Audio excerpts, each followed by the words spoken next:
Lep pozdrav, spoštovane gledalke in gledalci lokalne bistriške televizije ob izteku junija oziroma rožnika, ki nam je postregel s pisano vremensko paleto in bogato bero dogodkov tudi v lokalnem okolju. Njihova vsebina in potek pa sta še kako pomembna za našo prihodnost. Marsikdo pa se v teh dneh, ko so na obzorju počitnice in dopusti, ozira tudi v nebo, saj lahko muhasto in hladno vreme krepko premeša štrene našim načrtom. Eden od pregovorov pravi, da če je na svetega Petra in Pavla, ki godujeta 29. junija, lepo vreme, greš lahko v svet brez dežnika.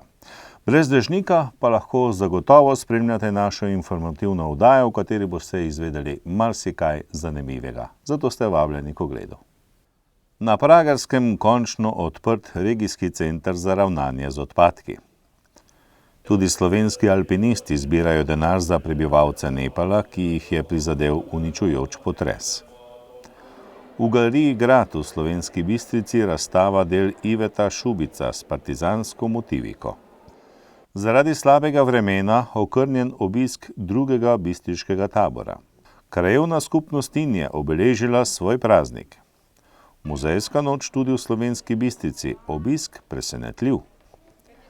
Kraljevska kolesarska etapa znova pri Treh kraljih na Bistriškem Pohorju.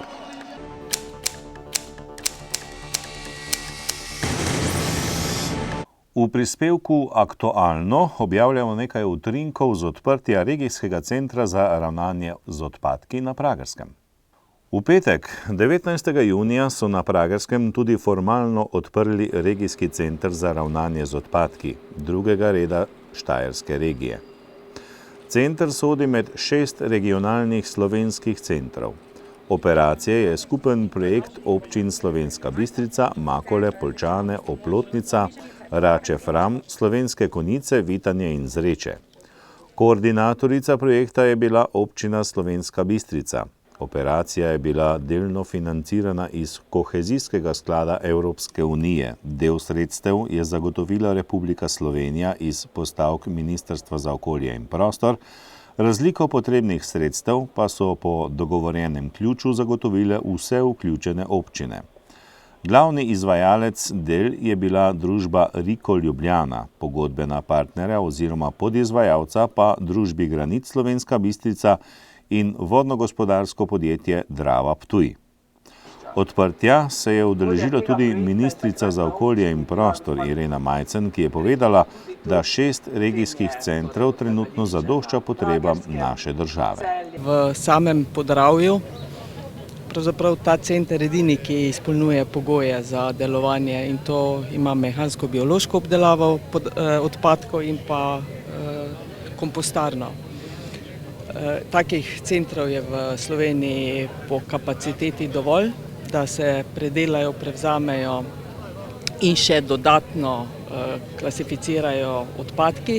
Res pa je, da je, to je pa potrebno posebej poudariti, v Sloveniji uspešnost ločevanja odpadkov na izvori, to pomeni pri nas, pri državljanih v gospodinjstvu velika, kar olajša delo tudi komunalnim organizacijam. In je pravzaprav odpadek danes vir za ponovno ali proizvodno ali ponovno uporabo, kakorkoli to v tej možnosti lahko izkoristimo. Najmanjši del ali pa zelo majhen delež odpadkov pa se polni z njimi odlagalno polje. V tem delu bo potrebno prav gotovo še nekatere stvari dograditi, ker te odpadki so tudi lahko pomemben energetski vir. Ločeno zbrane ali pa bi rekla potem še dodatno ločene odpadke je treba dati v ponovno uporabo. Jaz ponovno poudarjam, da je treba zagotoviti, da se čim manjši delež odpadkov odlaga na odlagalna polja.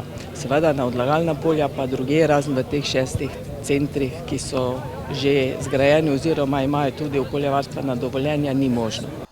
Naložba je bila vredna 11,3 milijona evrov, od tega je bilo slabih 7 milijonov zagotovljenih iz kohezijskih sredstev, država je prispevala dobra 2,5 milijona, preostalih 1,8 milijona evrov pa so zagotovile partnerske občine. Center bo tako pokrival potrebe za cirka 64.000 prebivalcev, čeprav kapacitete zadostujejo tudi za širše območje. Objekt je razdeljen na sortirnico, kompostarno ter ureditev 1,6 hektarja veliko odlagalno polje s prostornino 200.000 kubičnih metrov preostalih odpadkov. Zdaj, kar zadeva seveda občine Slovenska Bistrica, pa tudi sicer širšega tega okolja v tem ekološkem smislu, seveda to pomeni znižanje teh emisij na eni strani, na drugi strani seveda večjo snosko izrabo odpadka, torej gremo v smeri ravnanja z odpadki na način trajnostne rabe, kot je usmeritev tudi iz Evropske unije. Po drugi strani pa se za samo to okolje pomeni tudi nekaj dodatno novih delovnih mest. Zdaj tukaj je kompletna MBO obdelava odpadkov, to pomeni mehansko-biološka obravnava in na koncu, če se vse frakcije posebej izkoristijo, praktično ostane minimalno tistega dela, ki ga je potrebno odložiti, zato se tudi dodatne kapacitete v primerjavi z prvotno načrtovanim projektom sproščajo. Mislim pa, da bo morala tu tudi država še nekatere stvari spremeniti in narediti na nek način red, da ne bomo mi do zdaj zgradili torej teh 6 trenutno, ki so zgrajeni centrov za odpadke po Sloveniji in potem ti ne bodo delovali, odpadki bodo pa šli drugam. Nenazadnje so odpadki dragocena surovina, ki vedno bolj pridobiva na veljavi.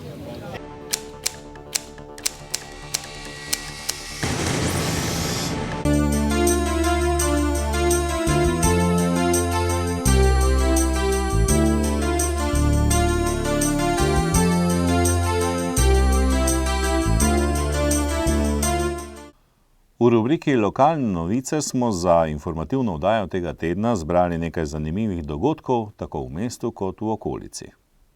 V sredo, 17. junija, je v Slovenski Bistrici potekala dobrodelna prireditev z naslovom O Nepalu za Nepal. Mnogi se še verjetno spomnite močnega potresa, ki je konec aprila letos prizadel južnoazijsko državo Nepal, ki ima okrog 27 milijonov prebivalcev.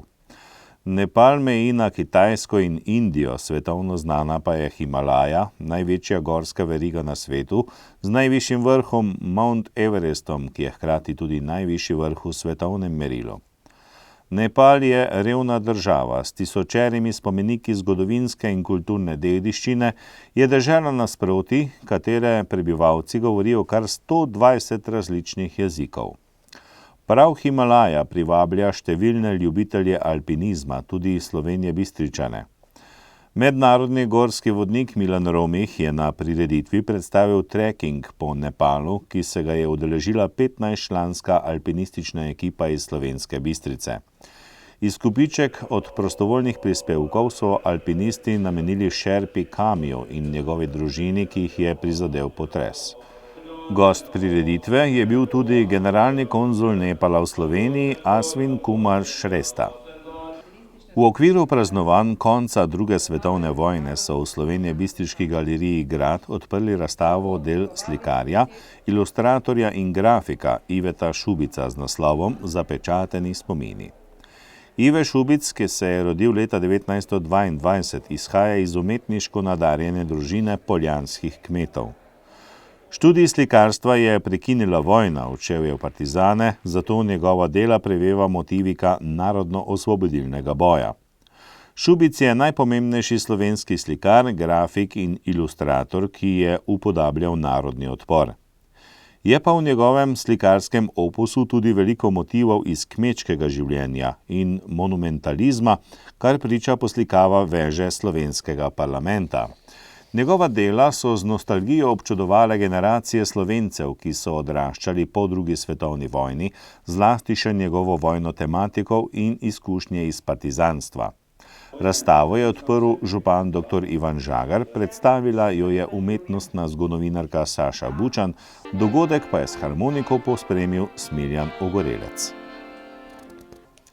V petek, 19. junija, so organizatorji načrtovali drugi bistriški tabor v mestnem parku, tako kot lani, ko je tudi malce zagodlo kislo vreme. Letos pa je bil shod zaradi dežja prestavljen v telovadnico srednje šole, kar sicer ni okrnilo število nastopajočih, je pa zato bilo malo obiskovalcev. Žal pa so odpadle tudi ostale spremljajoče predstavitve, ki bi še bolj obogatile slavnostno prireditev. Shod namenjen krepitvi narodne in domovinske pripadnosti naj bi počastil tudi akademik Boris Pahor, ki se prireditve ni mogel udeležiti, tako da smo ostali tudi brez slavnostnega govornika. Kljub vsemu pa je zbor nastopajočih odtehtal smolo z govornikom in vremenom in v zraku je bilo čutiti veselje do življenja, do pripadnosti svojemu narodu, domovini in negovanju izročil naših prednikov.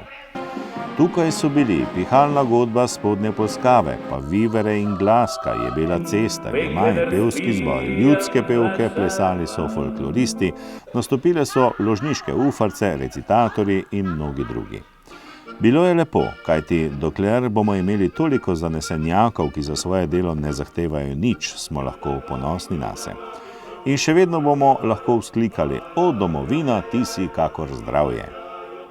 Komu najpred veselo zdravljico bratječmo zapet? Bog našo nam deželo, Bog živi v slovenski svet. Brate vse, kar nas je, sinov sloveče matere.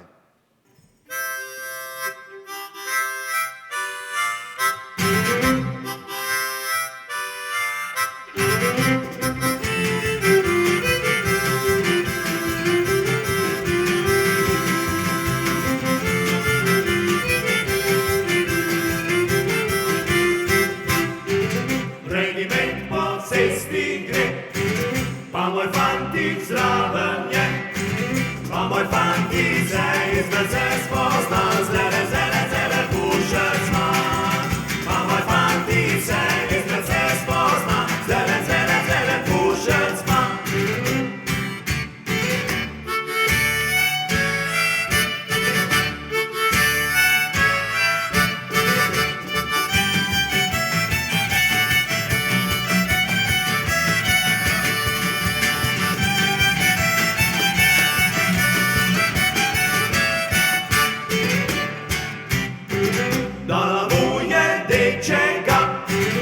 Iz srca ljubečega, pale naj ga ima, strah ga je dala ljubica. Pale naj ga ima, strah ga je dala ljubica.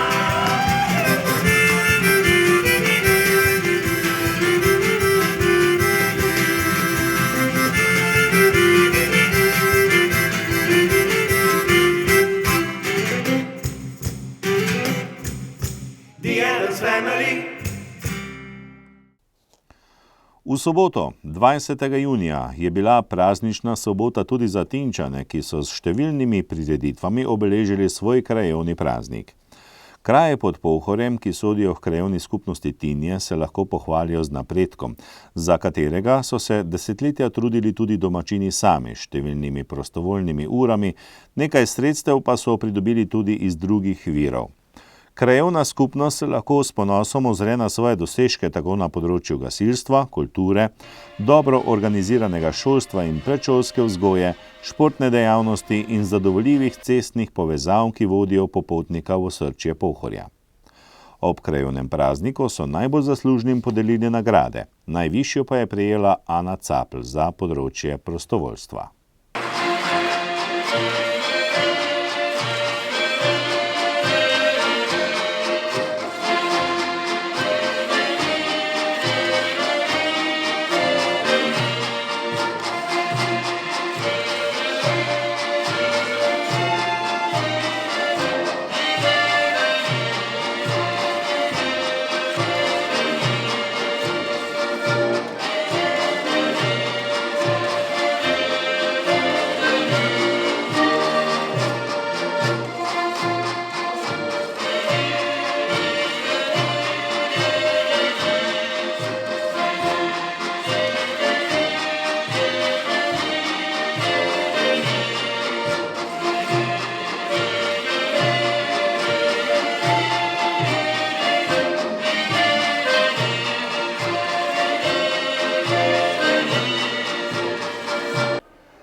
13. leto zapored so 19. in 20. junija po vsej Sloveniji na široko odprla svoje vrata številne kulturne ustanove in prikazale vsebino svojih dejavnosti. Letos se je v programu poletne muzejske noči vključilo 70 kulturnih ustanov iz 51 krajev po vsej Sloveniji. Med njimi tudi Slovenjebistriški zavod za kulturo. Udeleženci poletne muzejske noči so izdelovali grajske cekine, se popeljali z vrtiljakom, se potopili v pocukrani svet Mojce pokraj Culje, uživali na koncertu Orfeusa, prisluhnili arheologom, večerjali, iskali belo damo in prespali v gradu. Do 23. ure pa so si lahko obiskovalci brezplačno ogledali tudi grajske zbirke in treba je poudariti, da je bil obisk presenetljiv.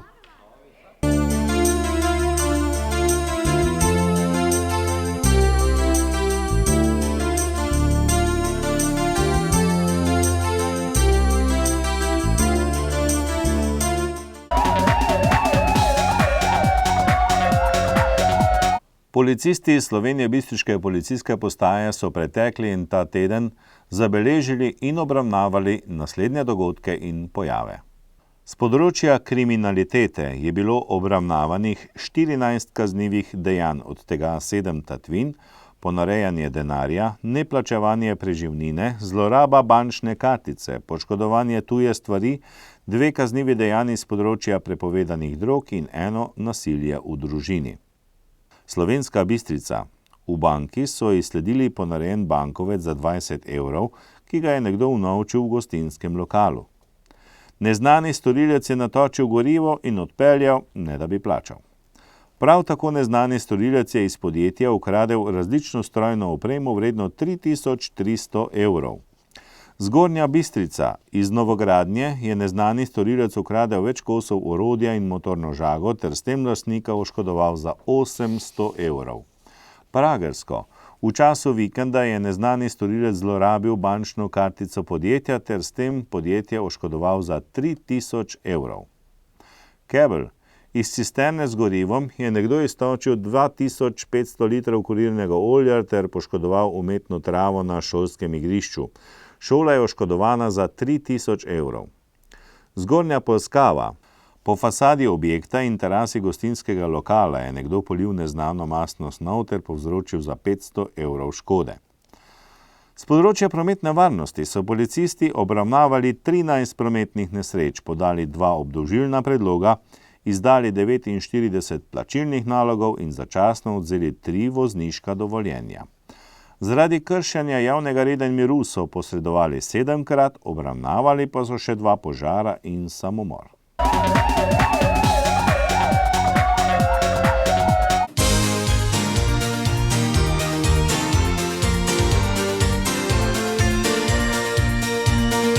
V nedeljo 21. junija se je v Novem mestu s popolnim zmagoslavjem domače ekipe Adria Mobil končala 22. kolesarska dirka po Sloveniji.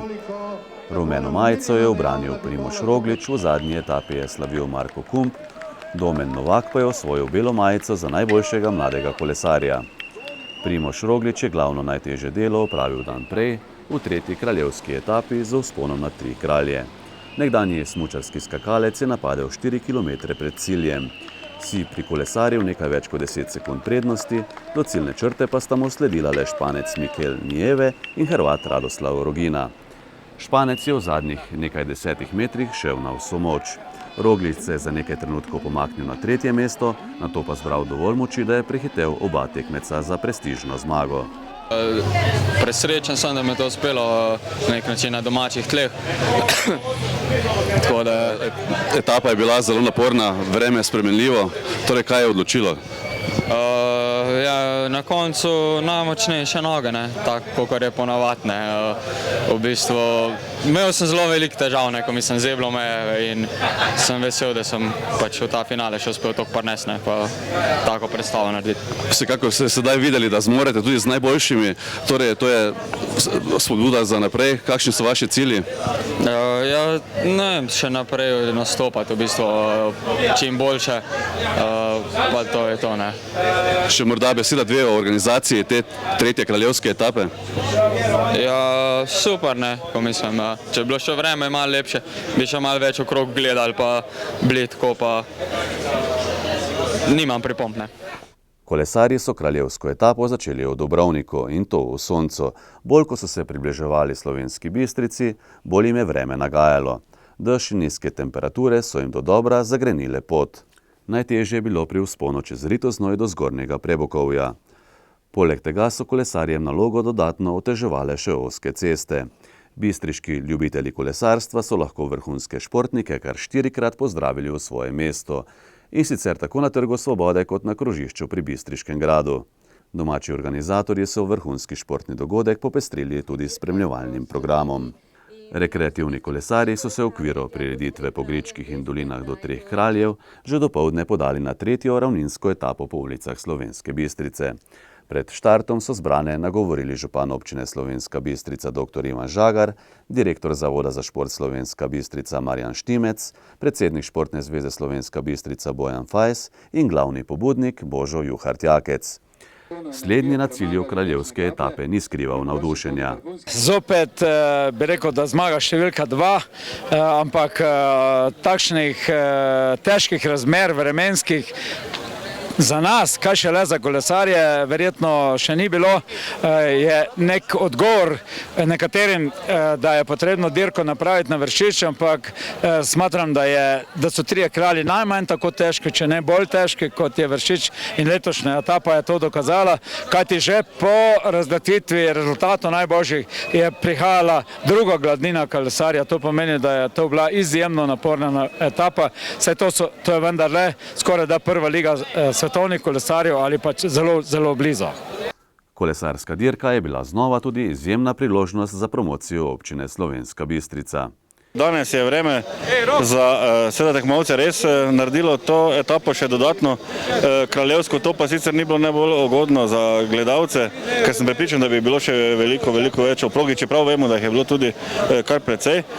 No, ko pa seveda govorimo o tudi tej etapi in sami dirki po Sloveniji, pa smo lahko veseli, da se res ta selektivni del dirke v bistvu dogaja tu pri nas. Gre na eni strani seveda za enkraten športni dogodek, po drugi strani gre seveda tudi za promocijo tudi kolesarskega športa, tudi načina zdravega življenja in ne nazadnje gre po moje tudi za izjemno promocijo naših krajev, tudi v smislu turizma, ne samo teh Treh kraljev, ker je cele etape, ampak ker je danes bila etapa speljana po teh naših tudi vinogradniških gričih, gre torej za promocijo tudi tega dela in na nas je oziroma na tisti, ki se na tem delajo, da znajo to tudi ustrezno izkoristiti.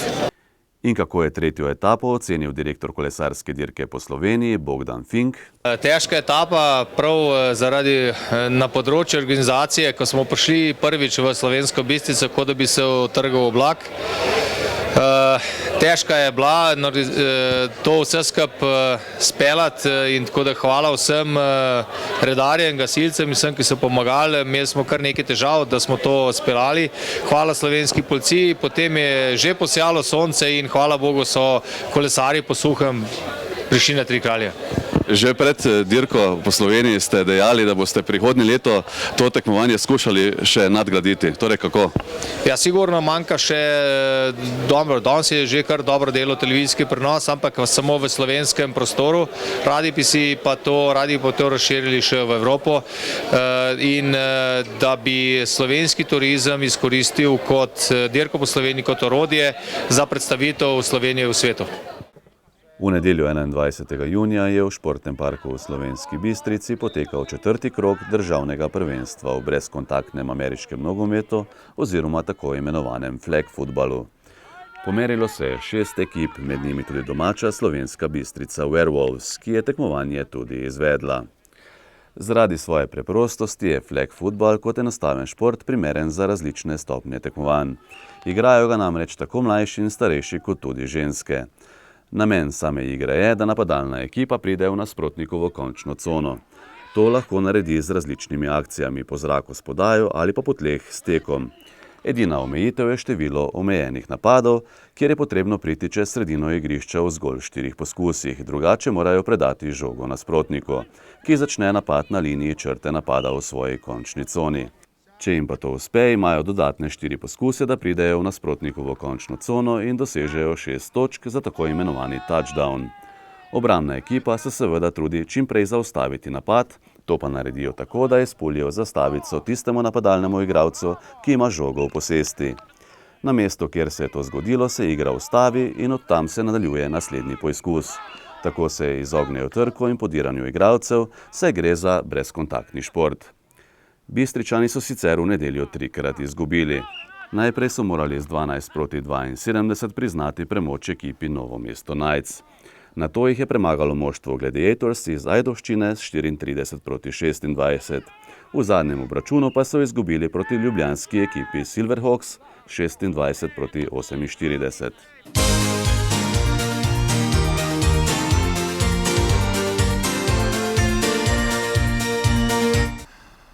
Spoštovanje oddaje iz studia Bistrica se je iztekla, zaprla pa so se tudi šolska vrata osnovnošolskih, srednješolskih in visokošolskih ustanov. Spoštovani učenci, dijaki in študenti, naj vas poletje navdahne tudi z novimi idejami. Naj vas obogati z drobnimi stvarmi, da boste lahko jeseni, polni energije, ponovno vstopili novim znanjem naproti. Pa srečno do prihodnjič.